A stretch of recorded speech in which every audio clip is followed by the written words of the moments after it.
Hi and welcome to FS Pro.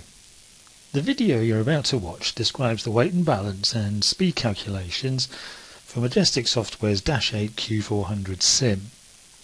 This is part 1 of a 3-part series, and you'll find a link for the accompanying blog articles below if you'd like to follow along. I hope you enjoy the video. So before we fly, of course, we need to calculate the weight and balance of the aircraft, and this is to ensure that the aircraft's centre of gravity is within a permitted envelope and that we can calculate speeds for things like takeoff, landing, flat retraction speeds, the best climb speed and so on. So for us to get started with the sample flight guide, we need to load the sample flight that's provided with the aircraft. I've already done that. So I'm on the ground at CYZD. If you want any hints on loading the sample flight guide, you'll find them in the accompanying blog article.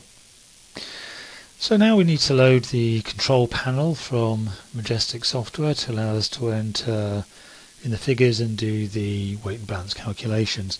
Now, one gotcha I found here is if you do this and you take your time and do it properly, by the time you get around to using the aircraft controls and whatever, the batteries have died and you can't start the engines, which is a bit annoying.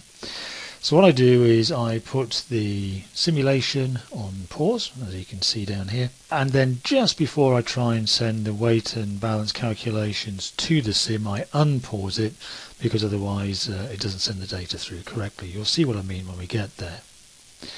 Okay, so we want the weight and balance page. There we are. Now I've already pre-filled the figures here. Once you've entered in all the figures, hit the calculate button, and over here it will show you where the figures appear inside of the envelope, so we can see that everything is good and we're ready to go.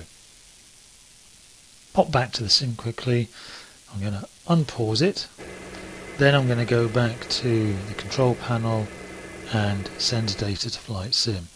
Once we've done that, you'll notice in the background that the sim immediately paused again, which is great because we don't want those batteries to die before we start the engine. Close the control panel. With the figures that we've just calculated, we need to work out what the takeoff speeds are. I'm not going to do it in this video. It's available in the accompanying blog article if you'd like to see it. What I am going to do is to enter in the numbers that gives me in the next video. So that's it, short, simple, sweet. That's us doing the weight and balance calculations, from which we can also do the speed calculations, and then we're ready for part 2.